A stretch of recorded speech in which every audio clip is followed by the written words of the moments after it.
ان بدبختوں کو بھی متا یاد آ گیا اور حکم قرآنی جس کو بند کر دیا گیا تھا، شریعت اسلامیہ جس حکم کو روک دیا گیا تھا، آج اپنی ہوس رانی اور اپنی اس فحش اور غلط رسم کو جائز ثابت کرنے کے لیے متا کی مثالیں جو ہیں وہ دی جا رہی ہیں۔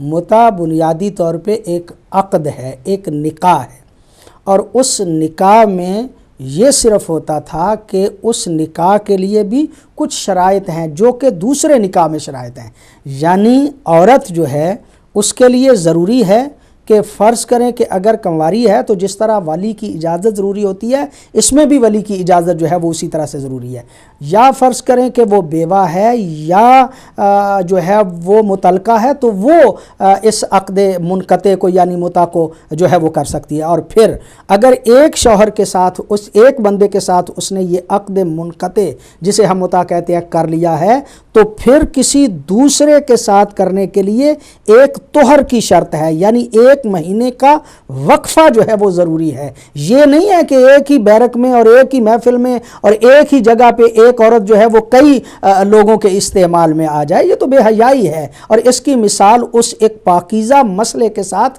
نہیں دینی چاہیے۔ اور یہ بات جو ہے وہ مطلب شاید بزرگان ہی کے ہاں جو ہے وہ اس طرح سے موجود ہے کہ جب لوگ جہاد پہ جایا کرتے تھے تو اس وقت جو ہیں وہ اس عقد کو کیا کرتے تھے، اور پھر یہ بھی فرماتے ہیں کہ پیغمبر گرامی صلی اللہ علیہ وآلہ وسلم نے خیبر کے موقع پہ اس کو منع کر دیا تھا۔ آج تک تو اس بات پہ دلائل دیتے رہے برادران کہ وہ خیبر کے بعد بند تھا، ہم یہ کہتے تھے کہ وہ بند نہیں ہے، بلکہ حضرت عمر رضی اللہ تعالیٰ عنہ نے اس کو بند کیا اور کہا کہ یہ دو چیزیں جو ہیں وہ پیغمبر کے زمانے میں جائز تھیں اور میں ان کو حرام قرار دیتا ہوں، ایک متعۃ النساء اور ایک متعۃ الحج۔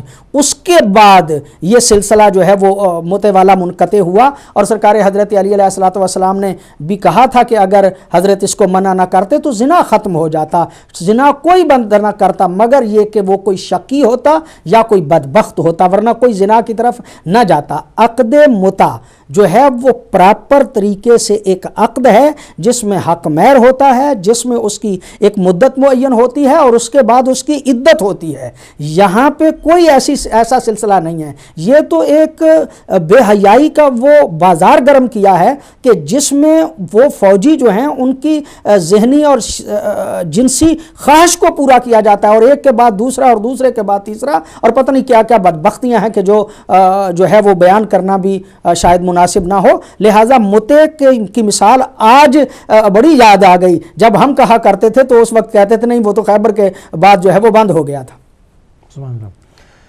تو یہ تو ہو گئے تمام سوالوں کے ایک جواب، اور ایک سوال اور ہے کہ وہ کون سے مواقع ہیں کہ جن پہ قضا اور کفارہ دونوں واجب ہو جاتے ہیں، اور وہ کون سی صورت ہے جن میں صرف روزے ہی کی قضا جو ہے وہ واجب ہوتی ہے؟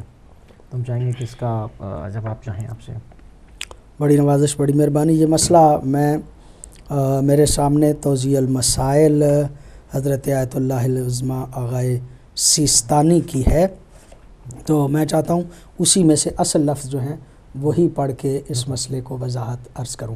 کچھ چیزیں ایسی ہیں کہ جن کو مبطلات روزہ کہا جاتا ہے، آپ کال لے لیں۔ ٹھیک ہے، بڑھتے ہیں کالر کی طرف۔ السلام علیکم۔ جی السلام علیکم۔ السلام علیکم ورحمۃ اللہ، آپ کی خدمت میں سلام حاضر ہو۔ السلام جی، کون صاحب وہ کہاں سے؟ میرا نام جان زیدی ہے، میں بریڈ فورڈ سے بات کر رہا ہوں۔ جان زیدی صاحب بریڈ فورڈ۔ اور مولانا کی خدمت میں ایک عرض کرنی تھی کہ یہ بھی بیان کریں کہ آج کل میں جو بھی چینل دیکھتا ہوں رمضان کے حوالے سے یا کسی اور حوالے سے بھی، جو بھی چینل جو مسلمان چینل ہے اس میں جب حضور پاک کا نام آتا ہے تو وہ صلی اللہ علیہ وآلہ وسلم کی بجائے صلی اللہ علیہ وسلم کہتے ہیں، اور یہ تیزی سے پھیل رہا ہے۔ یہ نمبر ایک، آل کا جو ورڈ ہے وہ لیا ہی نہیں جا رہا، یہ بڑے سے بڑا چینل ہو کوئی بھی ہو، تو یہ کیا ایک کوئی نیا پلان ہے کہ آل کو سرے سے ختم کرنا؟ حالانکہ درود ابراہیمی جب یہ لوگ پڑھتے ہیں تو اس میں کلیئرلی مینشن ہے، و آلہ محمد، نمبر 1 یہ۔ نمبر 2 ہماری جو جنریشن ہے، جو شیعہ حضرات بھی ہیں یا دوسرے مسلمان بھائی ہیں، ان میں سے اگر کسی کا نام محمد ہے نا تو کام پہ اسے مو کر کے بلاتے ہیں۔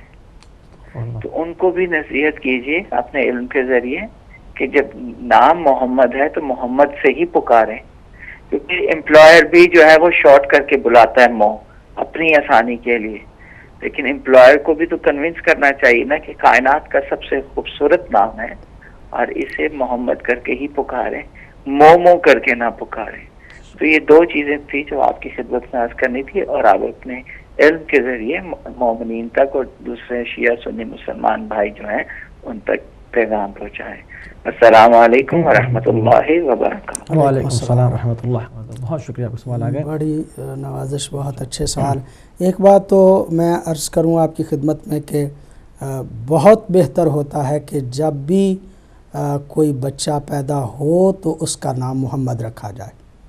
ہر بچے کا نام محمد رکھنا چاہیے اور ہر بچی کا نام فاطمہ رکھنا چاہیے، جناب سیدہ کے نام پہ اور پیغمبر گرامی کے نام سے۔ حل اس کا بسا اوقات علماء نے یہ نکالا ہے کہ اگر آپ مستقل طور پہ یہ نام نہیں بھی رکھنا چاہتے تو بچے کے پیدا ہونے کے 8 دن تک یہ نام رکھیں اور اس کے بعد رجسٹرڈ کروا کے جو بھی آپ نام رکھنا چاہتے ہیں، اسی میں تھوڑا بہت آگے پیچھے کر کے کرنا چاہتے ہیں یا کوئی اور بھی نام آپ رکھنا چاہتے ہیں تو رکھ لیں، لیکن جب بچہ پیدا ہو تو ابتدا میں اس کا نام جو ہے وہ پیغمبر گرامی صلی اللہ علیہ وآلہ وسلم کے نام کے ساتھ رکھنا چاہیے، تبرکاً تیمناً، اور جناب سیدہ کے ساتھ رکھنا چاہیے اگر وہ بچی ہے تو۔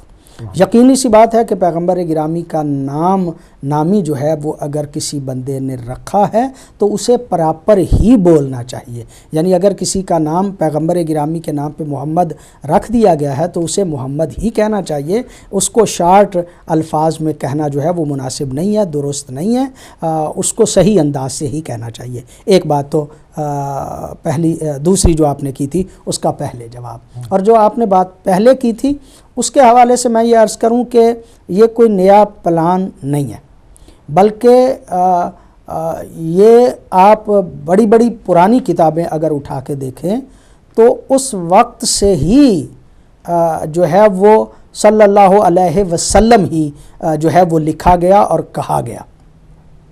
چونکہ لوگوں کو آل محمد کے ساتھ ایک ذاتی قسم کا عناد تھا، جب احادیث وضع کی گئی تو آل محمد کی مخالفت میں احادیث وضع کی گئی، آل محمد کی عظمت کو کم کرنے کے لیے جعلی جو ہیں وہ فیکٹریاں جو ہیں وہ لگائی گئی۔ لہٰذا یہی وجہ ہے کہ پیغمبر گرامی کے اسم مبارک کے بعد صلی اللہ علیہ وسلم ہی کہا گیا، اور چونکہ مزاج بنا دیا گیا تھا آل محمد کی مخالفت کا اور کتابوں میں بھی یہ درج کر دیا گیا تھا۔ پہلے ٹی وی چینل نہیں ہوتے تھے، اب ٹی وی چینل آئے تو وہ جو ایک ان کے اندر چیز موجود تھی اب وہ کھل کے لوگوں کے سامنے آنا شروع ہو گئی ہے۔ حالانکہ پیغمبر گرامی کی اس حدیث کو مسلسل سارے بندے مانتے ہیں، سارے مکاتب فکر تسلیم کرتے ہیں کہ پیغمبر گرامی نے ارشاد فرمایا تھا کہ جب مجھ پہ درود پڑھو تو وہ دم کٹا درود نہ پڑھو، بترا درود نہ پڑھو۔ جب پیغمبر گرامی سے پوچھا گیا کہ یا رسول اللہ وہ دم کٹا درود کیا ہے تو پیغمبر گرامی نے ارشاد فرمایا کہ جب بھی مجھ پہ درود پڑھا جائے فقط میرا نام لیا جائے اور میری آل کا نام نہ لیا جائے تو یہ دم کٹا درود ہے، یہ بترا درود ہے۔ لہٰذا پیغمبر گرامی نے تو اس بات سے منع فرمایا تھا کہ یہ دم کٹا درود نہ پڑھا جائے، اور یہی وجہ ہے کہ درود ابراہیمی میں جب کہ نماز پڑھی جاتی ہے تو اس وقت آل محمد کا ذکر کرنا ضروری تصور کیا جاتا ہے اور ضروری پڑھا جاتا ہے، لیکن اپنا وہ خبث جو ہے، اپنے وہ اندر جو آل محمد کے ساتھ دشمنی ہے وہ ظاہر ہوتی ہے اس وقت کہ جب وہ تنہا جب عام طور پہ گفتگو کر رہے ہوتے ہیں۔ واقعاً اگر پیغمبر کی احادیث پیش نظر رہتی اور آل محمد کی محبت دل میں ہوتی تو اس سے فرق قطع نظر اس کے کہ کوئی شیعہ ہے یا کسی اور مکتب فکر سے تعلق رکھتا ہے، جب بھی پیغمبر پہ درود پڑتا تو پیغمبر گرامی صلی اللہ علیہ وآلہ وسلم کے ساتھ آپ کی آل پاک کا نام ضرور لیتا۔